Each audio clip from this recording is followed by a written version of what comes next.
தமிழ் பெரிய நடிகர் சிவாஜி கணேசன்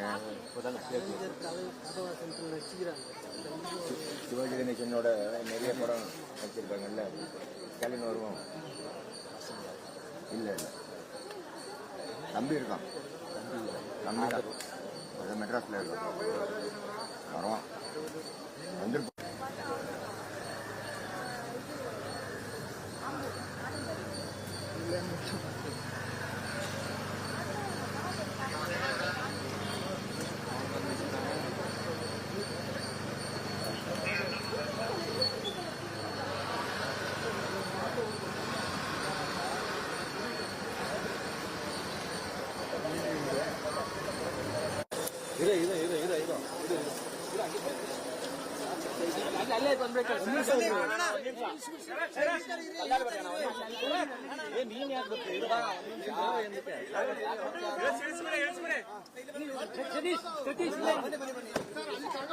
ಮಾರ್ನಿಂಗು ನಮ್ಮ ಪೊಲೀಸವರು ನಮ್ಮ ಪಿ.ಎಗೆ ಫೋನ್ ಮಾಡಿ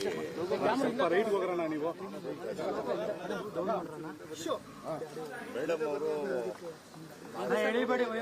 ಅಕ್ಕಪಕ್ಕ ರಸ್ತೆ ಆಗಿರೋದ್ರಿಂದ ಒಂಥರ ತಾಯಿ ಥರ ಅವ್ರು ನನಗೆ ಅವ್ರಿಗೆ ಯಾವಾಗಾದರೂ ನಾನು ನೋಡಬೇಕು ಅಂದರೆ ನಮ್ಮ ಪಿ.ಎಗಳು ಹೇಳಿ ಕರೆಸಿ ದೋಸೆ ಎಲ್ಲ ಮಾಡ್ತೀವಿ. ನನಗೂ ಭಾಳ ಅವ್ರ ಜೊತೆ ಮಾತಾಡೋದು ಒಂದು ಭಾಳ ದೊಡ್ಡ ಸಂತೋಷ. ಸೊ ಹಾಗಾಗಿ ನಾವು ಒಂದು ಭಾಳ ಮಧುರವಾದ ಸಮಯಗಳನ್ನ ಅವ್ರ ಜೊತೆ ನಾನು ಕಳೆದಿದ್ದೀನಿ. ಸುಮಾರು ಒಂದು 25 ವರ್ಷ. So still lot of stories ಎಲ್ಲ ಸಿನಿಮಾ ಬಗ್ಗೆ ಅವ್ರು ಬಂದ ದಾರಿ. ಆಮೇಲೆ ಪರ್ಸ್ನಲ್ ಆಗಿ ನನ್ನ ಸಿನಿಮಾಗಳು ಬಂದಾಗ ಫೋನ್ ಮಾಡೋದು, ಟಿ ವಿನಲ್ಲಿ ಯಾವ್ದಾರು ಬಂದಾಗ ಫೋನ್ ಮಾಡಿ ಭಾಳ ಅಪ್ರಿಷಿಯೇಟ್ ಮಾಡೋವಂಥದ್ದು ಅಂತ ಒಂದು ದೊಡ್ಡ ಹೆಂಗಸು ಅವರು.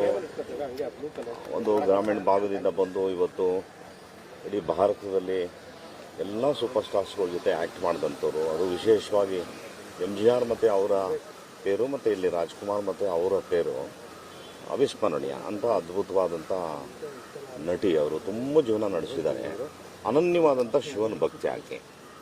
ಅವರು ನನಗೆ ಕರೆದು ಒಂದು ದಿನ ಕೇಳಿದ್ದೇನು ಅಂದರೆ, ನೋಡಪ್ಪ ನಮ್ಮ ಮನೆ ಮುಂದೆ ತಾವರೆ ಗಿಡ ಎಲ್ಲ ಒಣಗೋಗ್ಬಿಟ್ಟಿದೆ, ಎಲ್ಲರೂ ಅರೇಂಜ್ ಮಾಡಿ ಅಂದರೆ ಪಾಪ ಈ ಮಂಜು ನಮ್ಮ ಇವನೇ ಅವ್ರ ಊರಿಂದ ತೊಗೊಂಬಂದು ಅದೆಲ್ಲ ಇನ್ಸ್ಟಾಲ್ ಮಾಡ್ತಾರಲ್ಲ ಪಾಪ ಅವ್ರಿಗೆ. ಆ ತಾವರೆ ಹೂವು ಶಿವ ಅದು ಅಷ್ಟಿಷ್ಟ. ನೋಡಿ ಅದು ಕಾಗ್ತಾಳೇನೋ ಏನೋ ಇವತ್ತು ಸೋಮವಾರ ಪ್ರಶಾಂತವಾದಂಥ ಒಂದು ನಿರ್ಗಮನ ಅವರಿಂದ ಆಯಿತು. ನನ್ನ ಪ್ರಕಾರ ಭಾಳ ಶ್ರೇಷ್ಠವಾದ ತಲೆಗಳು ಇವರೆಲ್ಲ. ದೊಡ್ಡ ಲಾಸ್ ಅಷ್ಟೇ. ಭಾರತ ಚಿತ್ರರಂಗದ ಮೊದಲ ಲೇಡಿ ಸೂಪರ್ ಸ್ಟಾರ್ ಸರ್. ಹೌದು. ಅವರ ಬಾಯಲ್ಲಿ ನಾನು ಕೇಳಿದ್ದ ಕಥೆ ಏನು ಅಂದರೆ, ಅಲ್ಲಮ್ಮ ನಿನ್ನೆ ಹೆಂಗಮ್ಮನೆ ಹ್ಯಾಂಡ್ಲ್ ಮಾಡ್ತಿದ್ದೆ ಅಷ್ಟೊಂದು ಪಿಕ್ಚರು ಅಂದರೆ, ನೋಡಪ್ಪ ಬೆಳಗ್ಗೆ 9 ಗಂಟೆಯಿಂದ 1 ಗಂಟೆವರೆಗೂ ಒಂದು ಚಿತ್ರ, ಆಮೇಲೆ ಒಂದು ಸಣ್ಣ ಬ್ರೇಕು, 2ರಿಂದ ಒಂದು 6, ಆಮೇಲೆ ತಿರ್ಗಾ ಒಂದು 7ರಿಂದ 12. ಪಾಪ ನಮ್ಮ ತಾಯಿಯವರು ನನಗೆ ಬೆಳಗ್ಗೆ ಸ್ನಾನ ಮಾಡಿಸಿ ಆ ಹೇರೆಲ್ಲ ಪಾಪ ಅದೇನೋ ಇದೆಲ್ಲ ಹಾಕಿ ಹೊಗೆ ಎಲ್ಲ ಹಾಕಿ ಪಾಪ ಡ್ರೈ ಮಾಡಿ ನಂಗೆ ನಿದ್ರೆ ಬರದೇ ಇರೋ ಥರ ಪಾಪ ಅವ್ರಿಗೆ ಶಿವಷ್ಟು ಹೆಲ್ಪ್. ನಮ್ಮ ತಾಯಿ ರುದ್ರಮ್ಮನವರು ಅವ್ರ ತಾಯಿ ಆ ಥರ ಹೆಲ್ಪ್ ಮಾಡೋರು.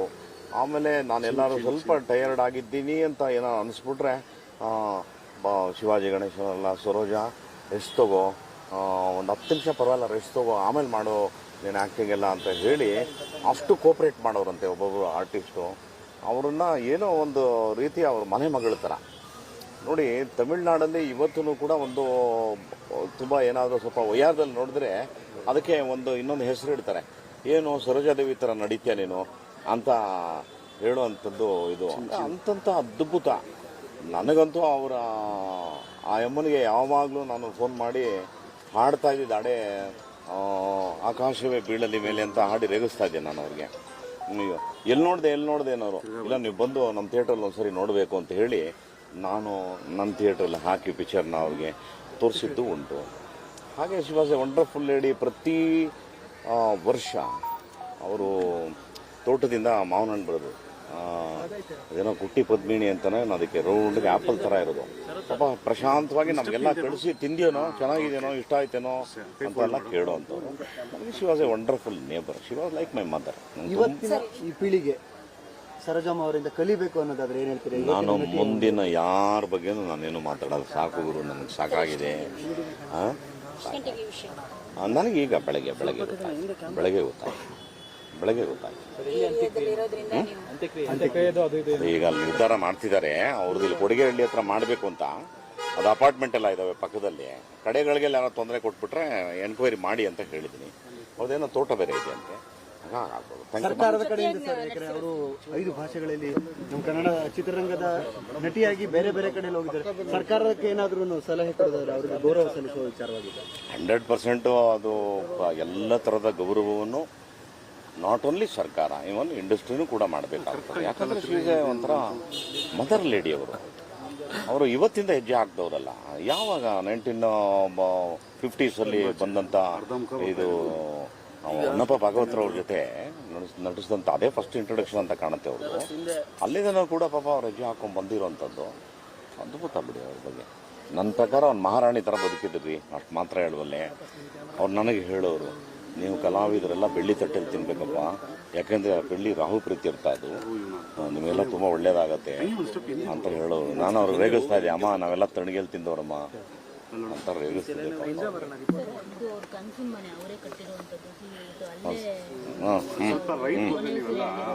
ಆಯ್ತು. ನಾ ಮಾಡಿಲ್ಲ ಅವ್ರ ಜೊತೆ, ಆ್ಯಕ್ಟ್ ಮಾಡಿಲ್ಲ ನಾನು ಅವ್ರ ಜೊತೆ. ನಾನು ಒಬ್ಬ ನೇಬರ್ ಆಗಿದೆ. ಥ್ಯಾಂಕ್ ಯು ಮಾ.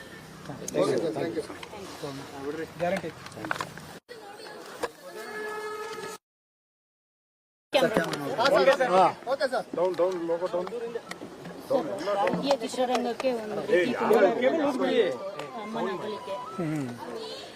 ಪರಿಪೂರ್ಣ ಜೀವನ ಮಾಡಿದಂಥ ಶ್ರೇಷ್ಠ ಕಲಾವಿದೆ.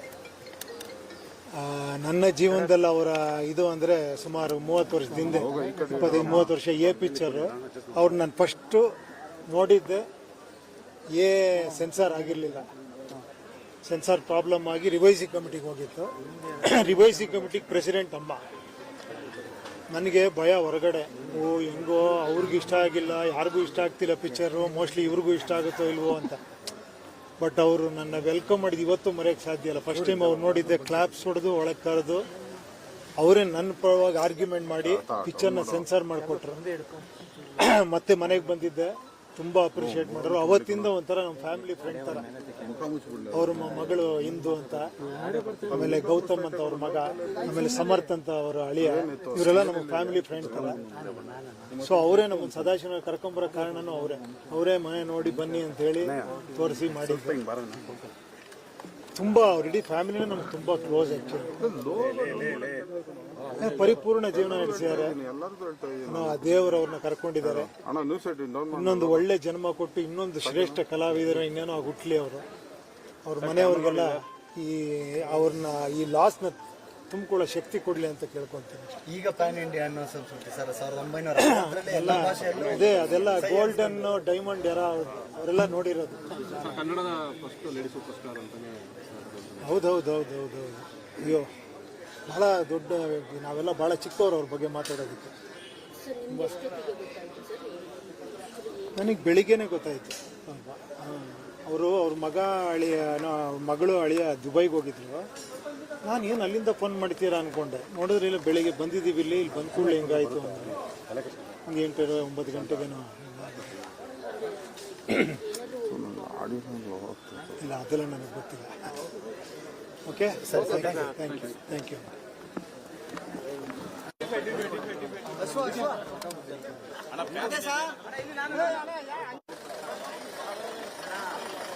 ಇದ್ರೆ ಬಾ ಮಗ, ನನ್ನೂರು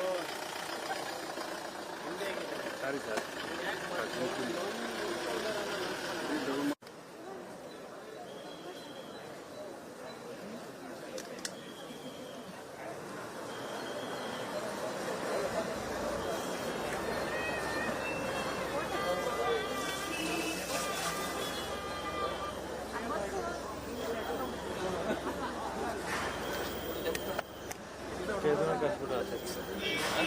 ಚೇತನ